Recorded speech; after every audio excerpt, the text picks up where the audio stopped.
Got a minute or two? We have a way to make it not okay. Welcome to Sinister Minutes. I'm your host, writer and storyteller, Kurt Homer. Next to me is the master of macabre musical musings, the maestro of mood, Tim Parker. Together, let us take you on a journey into the dark heart of disturbing. Sinister Minutes. It's not okay.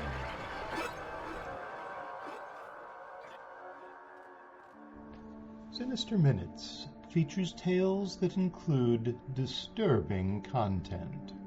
That's intentional, because like the podcast itself, the creators here at Sinister Minutes are really not okay.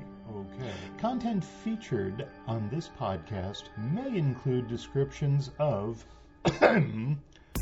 abuse, addiction, alcohol, blood, bodily fluids, bones, bullying, burning, cancer, cannibalism, cheating, clones, confinement, control, cults, death, decapitation, depression, diet, divorce, domestic abuse, drowning, drugs, dying, eating disorders, epidemics, experimentation, family conflict, fear, fighting, fire, gaslighting, ghosts, gore, guns, harassment, hate crimes, hazing, homelessness, homicide, hospitalization, hostage situations, hostile work environments,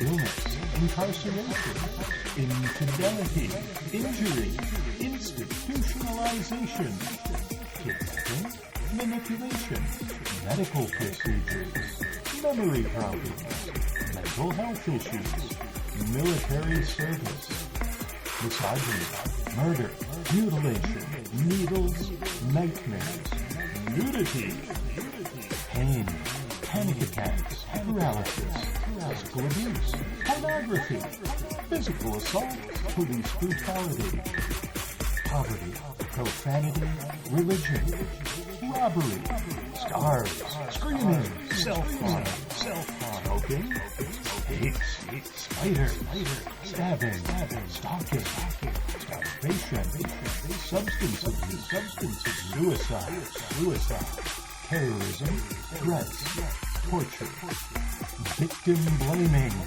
violence, war, weapons, weather, and maybe, just maybe, witches.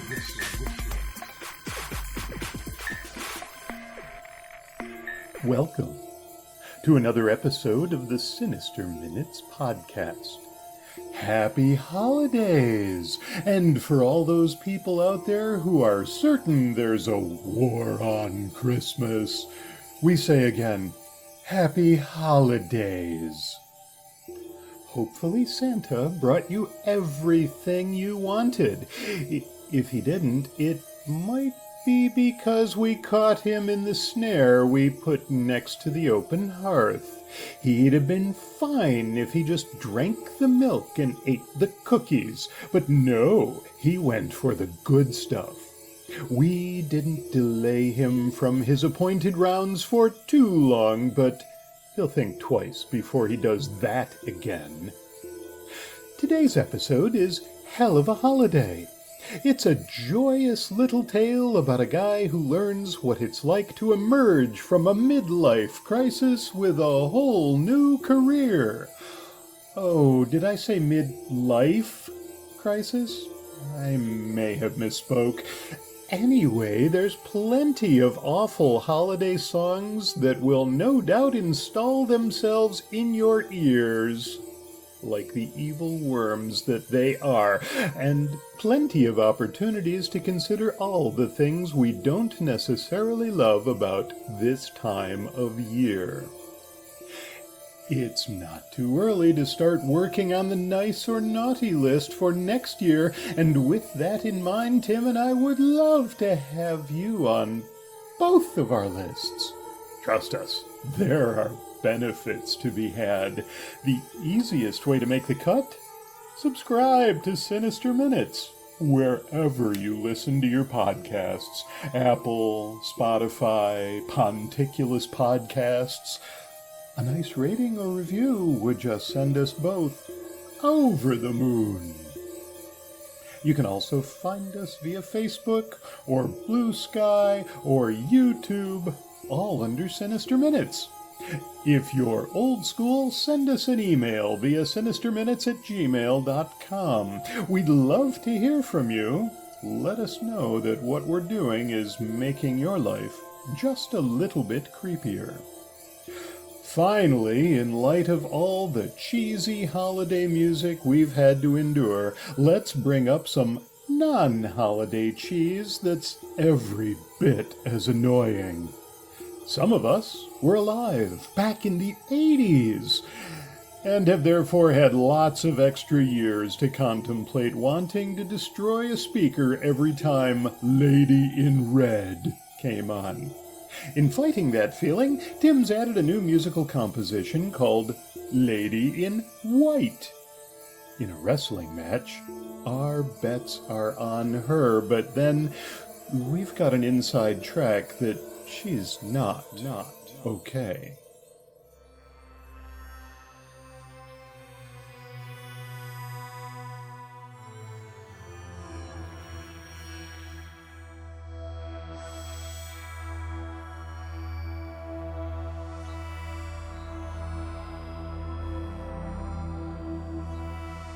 Hell of a Holiday, written and narrated by Kurt Homan. Max never saw the bus. There was no pain, no shock, not so much as a tingle. Scenes from his lifetime did not flash before his eyes. No tunnel of ethereal light opened, nor an escalator to the heavens. Had he not glanced down at the broken, bloody mess and the scattered packages in bright wrapping paper, he'd never have realized what all the screaming was about. Max stared at his corpse for a moment, then continued crossing 7th Avenue. Never religious, he'd nonetheless suspected something happened after death. Probably not some great enlightening change of consciousness, but at least some acknowledgement of a life adequately completed. Instead, he focused on having wasted his last days of life addressing cards to people he rarely spoke to, untangling strings of colored lights, and trying to block out a never-ending litany of cheesy Christmas songs. Perhaps death would provide him at last with what life had never afforded him enough of, namely, time alone in a quiet space.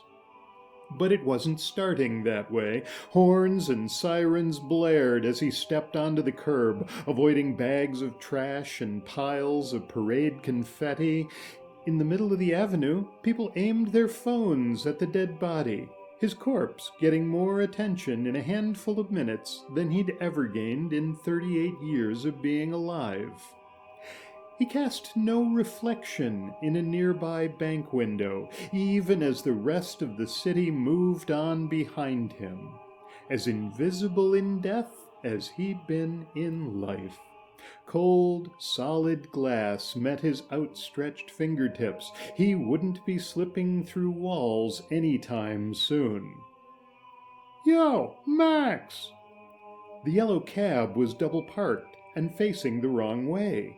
The driver, a rail-thin woman with frizzy silver hair jutting from under a faded Mets cap, leaned out the driver's side window, staring in his direction. Who was this? His guardian angel? Spirit guide? Scammer here to prey on the freshly deceased? "Come on, get in," she yelled. "We ain't got all day." Death was not enough to change a lifetime of doing as he was told, so Max climbed into the back seat. Taxis ferrying the dead apparently had to obey the same rules as those for the living, and crosstown traffic was stop and go. The radio blared out Paul McCartney singing "Wonderful Christmas Time." "So, where are we going?" asked Max. "What?" the driver shouted. "Could you please turn that down?" Max shifted, his pants sticking to the vinyl-clad seats. "Don't like the classics?"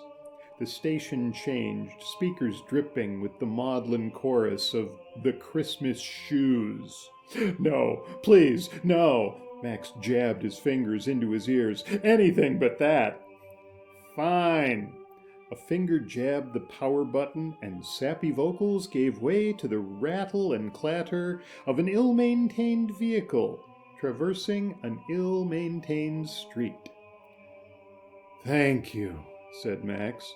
"I could live without ever having to hear another Christmas song." "Whatever, Scrooge," she laughed. "But I gotta tell you, anything you want to live with or without is pretty well moot. Especially since you tangoed with that bus. Hell of a dance partner, huh?" "Who are you?" Max scooted further forward, blocked from leaning over the front seat by the plexiglass divider. "Where are you taking me?" "Full of questions, ain't you? Typical." She tapped an unreadable card taped to the dashboard that may or may not have included her picture. "If you ain't figured it out yet, I'm with Death." "So," Max sat back, "Death drives a cab. This must be some kind of post-life hallucination. One last trip before my lights go out for good." "Believe what you want, it won't change nothing." "Hey," Max stared at the back of the driver's head. "If you're Death, how come you weren't there as soon as I got hit? Are you supposed to let dead people wander off?" "I work for Death." She met his gaze via the rearview mirror. "As a street-level, recently deceased transit facilitator. And yeah, I was late, so sue me." She swept one hand across the windshield. "You seeing this traffic? Hell of a holiday season already."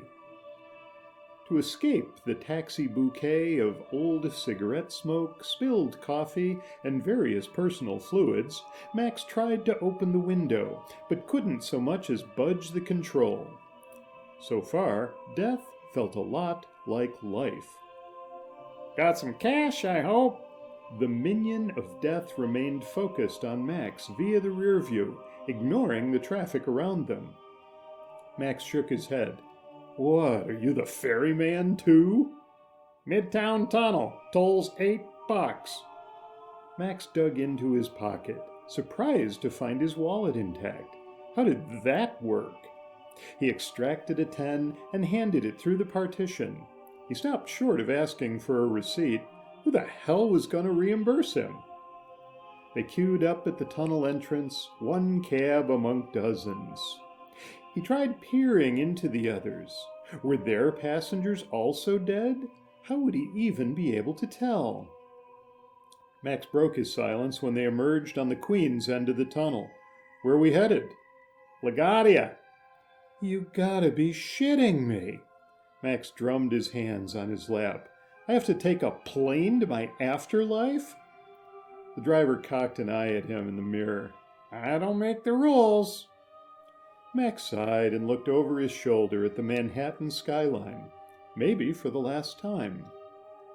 The terminal at the edge of the airport was tiny, and he was whisked through the front door and up the ramp without so much as a chance to look around. Apparently, Death ran a private charter, at least saving the dead from one last trip through airport security. It wasn't as though anybody had bags to check. He grabbed a window seat up front, and then looked around at his fellow passengers. The flight was mostly empty. Just 20 out of a couple hundred seats filled with people staring out the windows. Many were senior citizens, but there were a few his age, or younger. He settled back in his seat, happy to be alone in his row, and waited for the plane to pull back from the gate. They lingered on the ground. Every so often another passenger walked past. Sometimes 2 or 3 arrived together, but most showed up alone. Men, women, young, old, every skin tone and body shape walked up the aisle.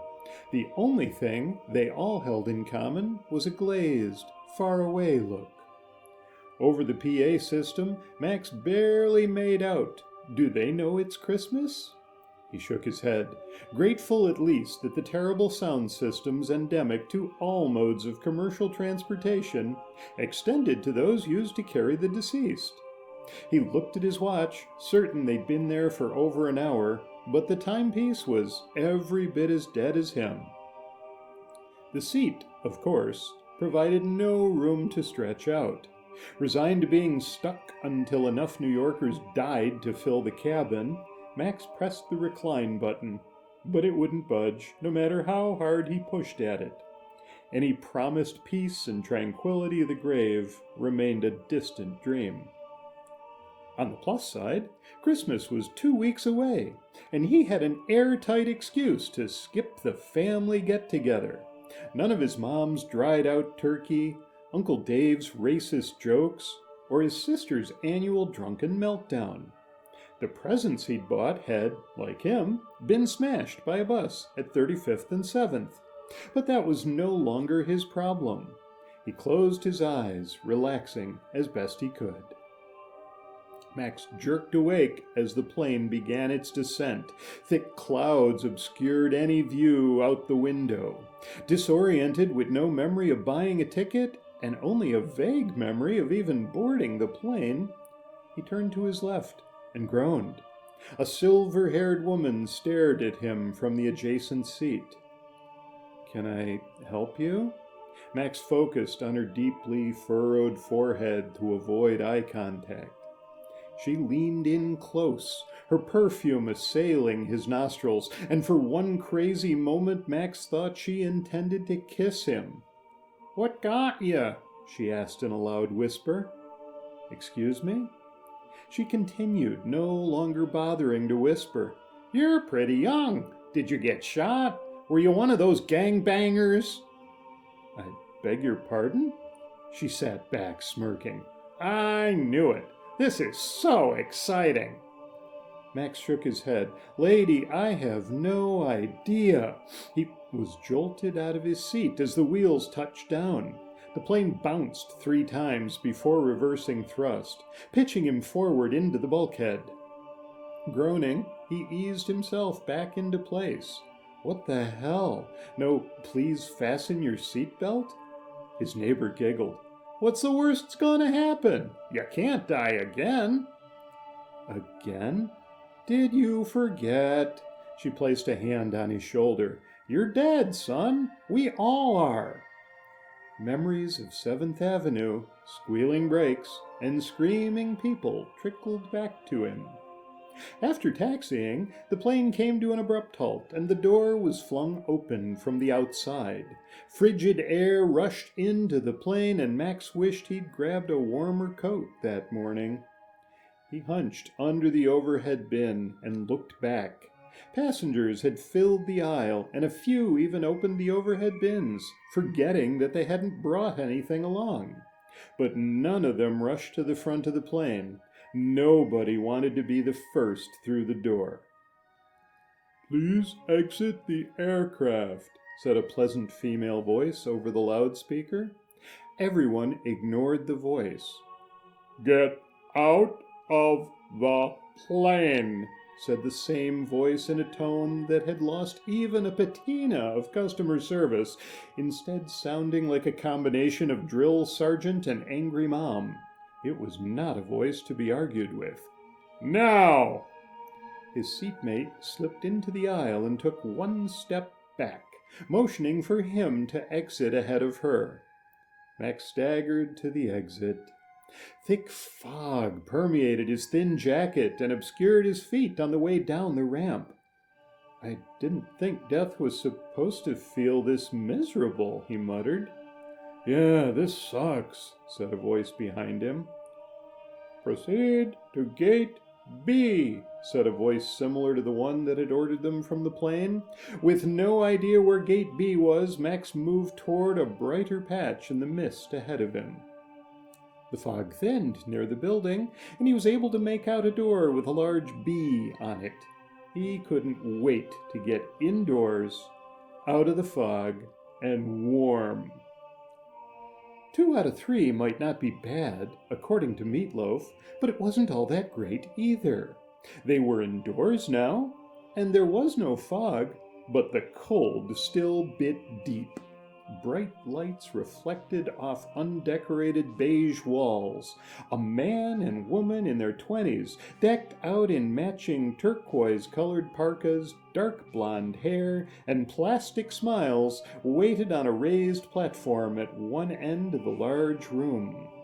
As the last passenger found his way inside, the woman spoke. "Welcome! My name is Morta."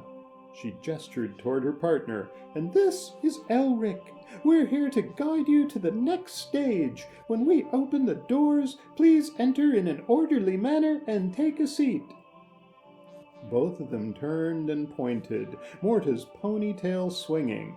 Ahead, double doors opened and Max took the lead. The sooner they got through in-processing, the sooner he could get on with his death of quiet solitude. Inside was a theater, 1,000 or more cushioned seats in rows facing a screen.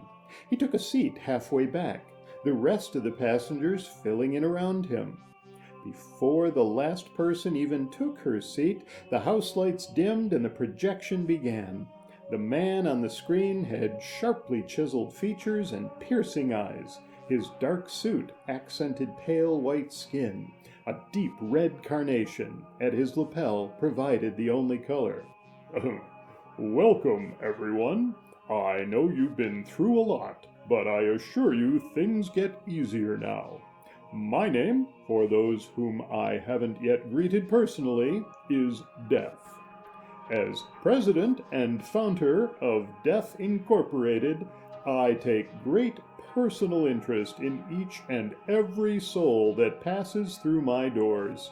If any of you have problems at any time, do not hesitate to bring them to me personally. My door is always open. Nobody believes that, muttered Max. That earned him a shh from a couple rows ahead. On screen, the presentation continued. Every employer at Death Inc. shares my focus on the individual. I guarantee it. We're all here to serve as your stepping stone between the worlds of the living and the dead. I welcome you to your afterlife. I hope you find your stay with us enjoyable. It was the typical steaming pile of corporate crap, but Max kept that thought to himself, not wanting to get shushed again. When the house lights came up, Elric and Morta, filled with the kind of enthusiasm seen in HR managers and theme park guides, leapt onto the stage in front of the screen. "All righty," said Elric, "let's get this show on the road." "I have a question," said a man several seats away from Max. "Absolutely."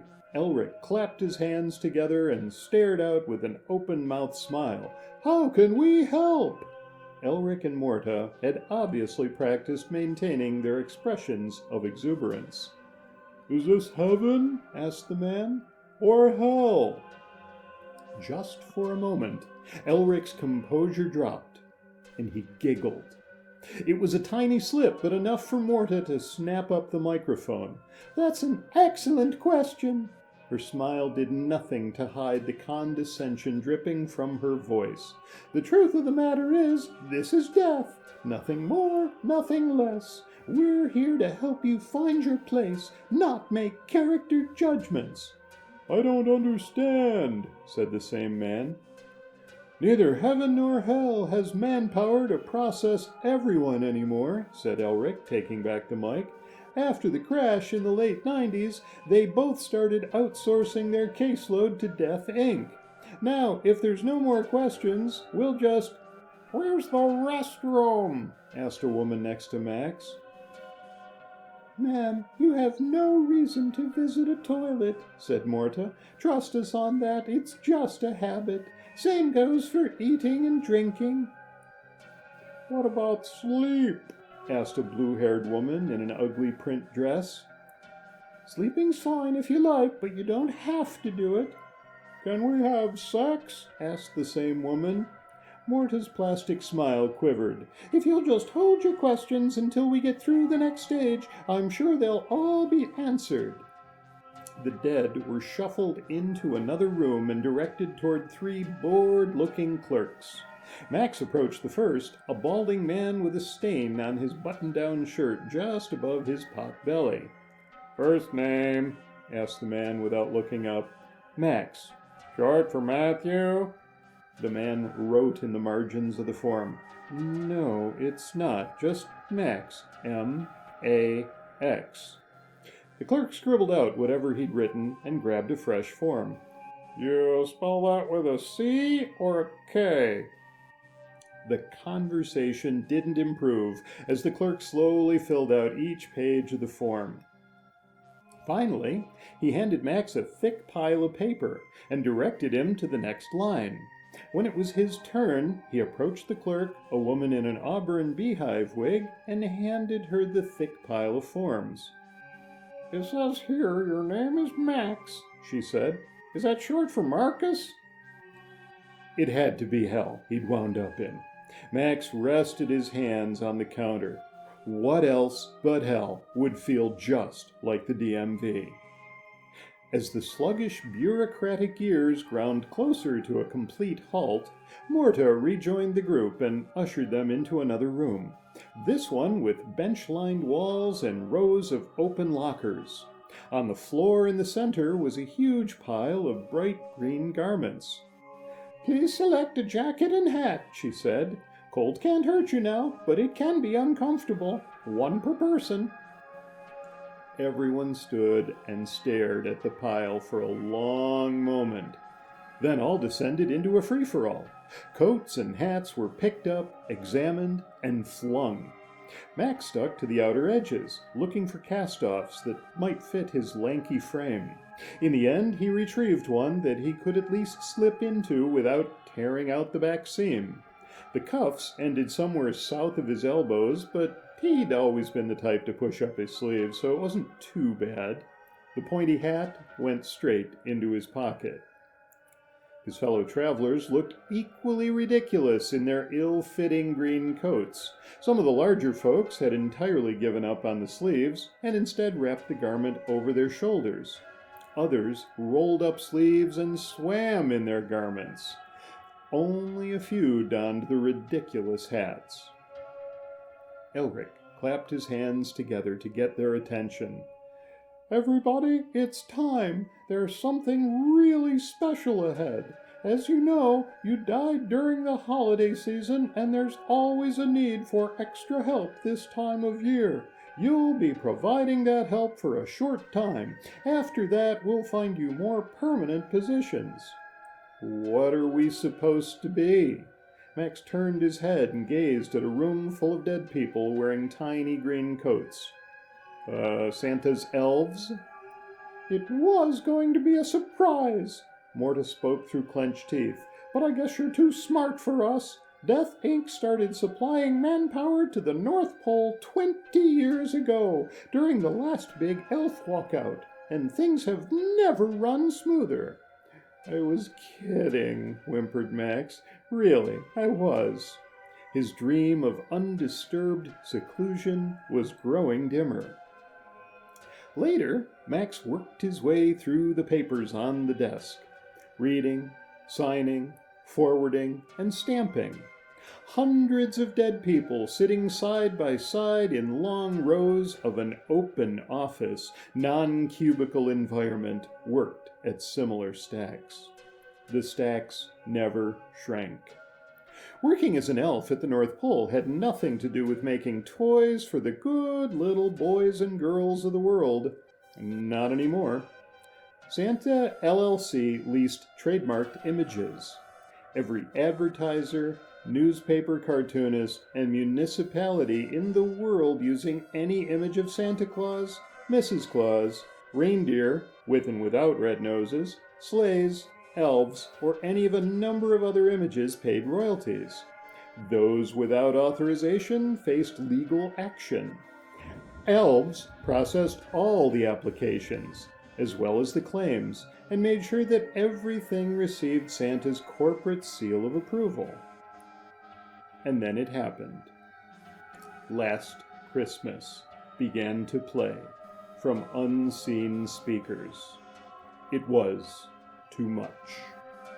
Always doing exactly what was expected of him might have earned Max a dull life and an early death, but he'd done nothing to deserve an eternity of torment.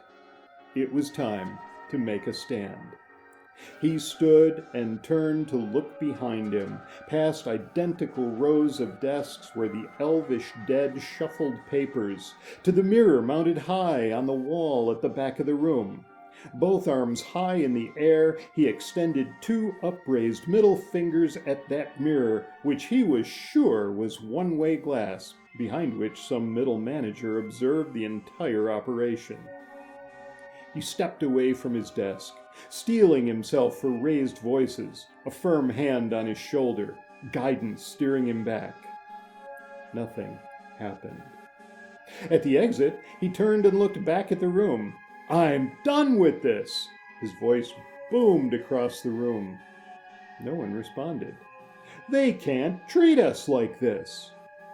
A few of his fellow elves, those seated near to him, glanced up from their papers for a moment, then turned their eyes downward. "Oh, to hell with all of you!" On his way out, he slammed the door as hard as he could. He watched, in disgust, as the hydraulic hinges slowly and silently closed it. A long, dimly lit corridor stretched out ahead of him, closed doors lining both sides. Certainly this was where they'd intercept him. They didn't want to tackle him in front of everyone, but they couldn't just let him leave. What could they do to a guy who was already dead? Max tried one of the doors on the right. It was locked. Was somebody moaning in pain on the other side? Another locked door across the hall yielded similar sounds. Judging from what he could hear, it was best he hadn't gotten in. Performance improvement plans were apparently harsh amongst Christmas elves. At the end of the hallway was a single door marked as the exit. Maybe nobody cared if he walked out. Would that make him a ghost? He could take up residence and haunt a mansion, maybe a cemetery. He'd pick a quiet place, one where he could be on his own. He turned the handle, strode through the door. "Hello, Max."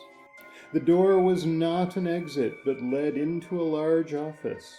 The lighting was subdued, but Max couldn't help but notice the bookshelves that lined the walls, the huge desk, and the 30-ish woman sitting behind it with shoulder-length black hair, tan complexion, and the darkest eyes he'd ever seen.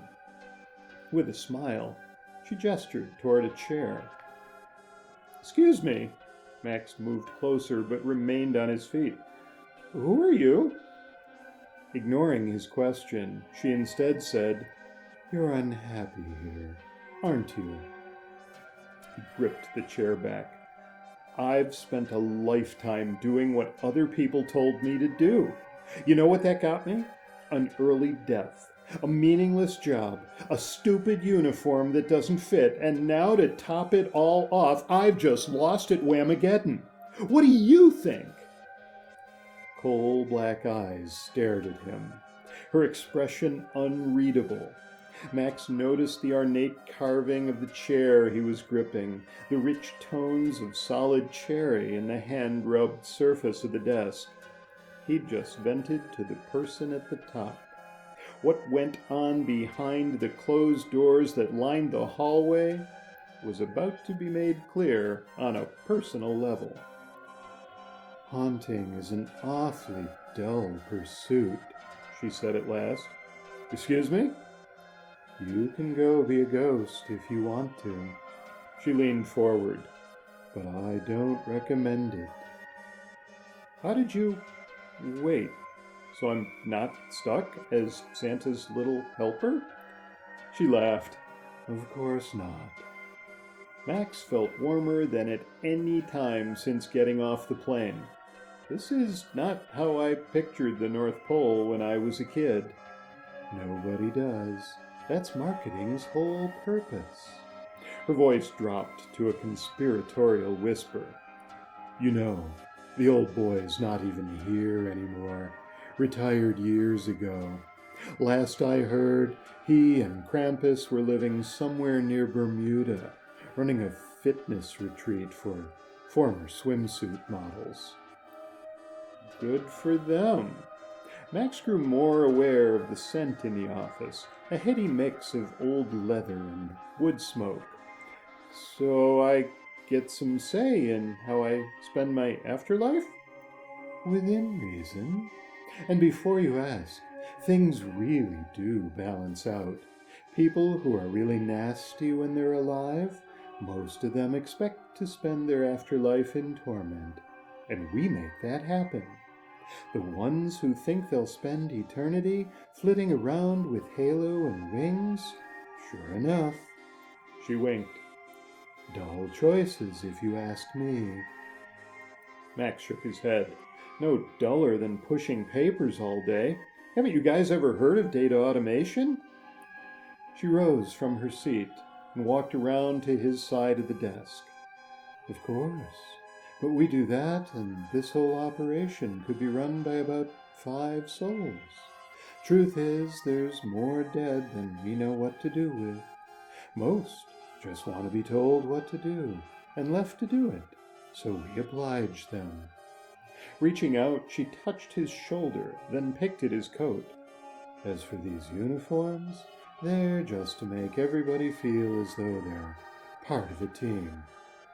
The momentary contact of her hand left an imprint of heat, even through layers of jacket and shirt he was wearing.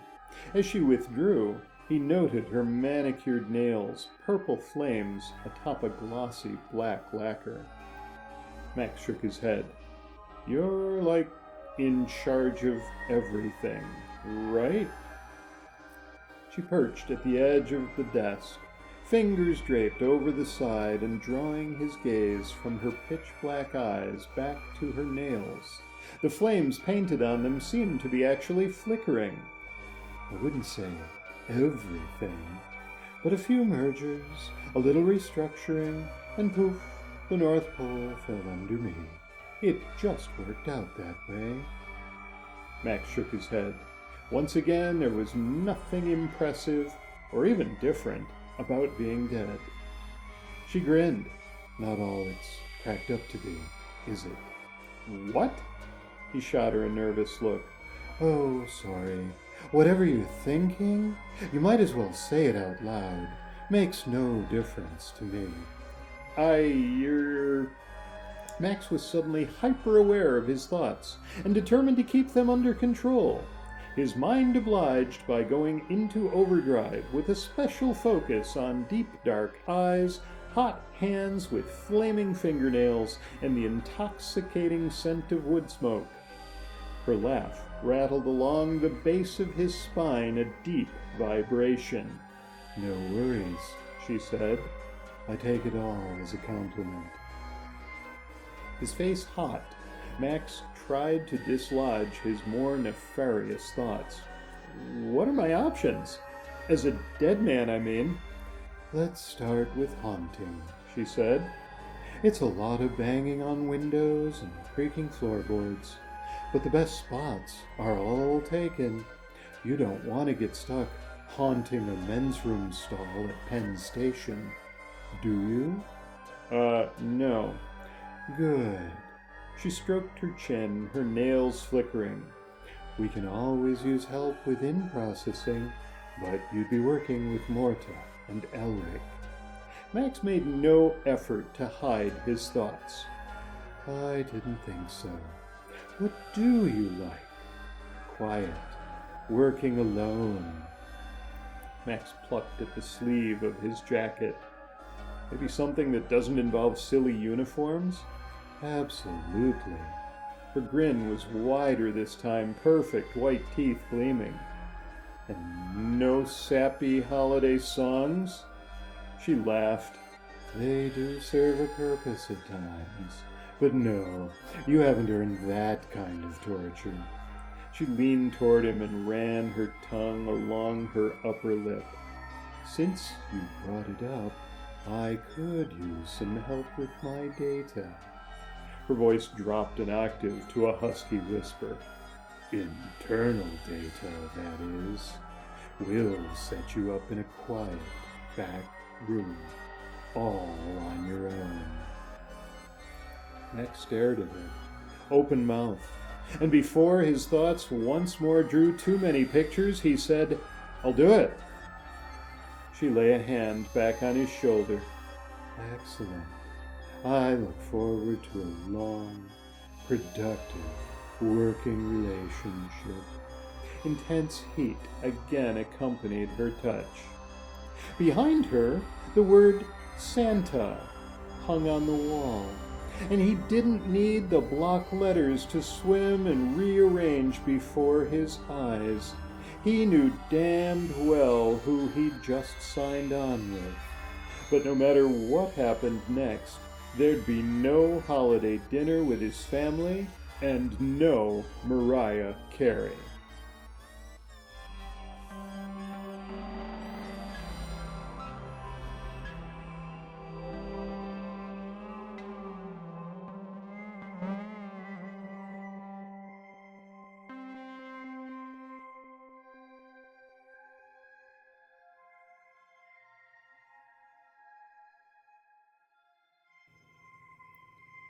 Lady in White, composed and performed by Tim Parker.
Sinister Minutes is presented by Kurt Homan and Tim Parker.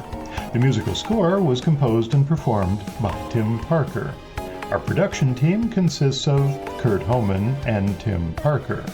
On behalf of everyone here at the Sinister Minutes podcast, namely Kurt Homan and Tim Parker, we thank you for listening, for joining us as we explore all the ways in which we are not okay. This audio program is copyright 2024 by Kurt Homan and Tim Parker under a Creative Commons Attribution, Non-Commercial, No Derivatives license.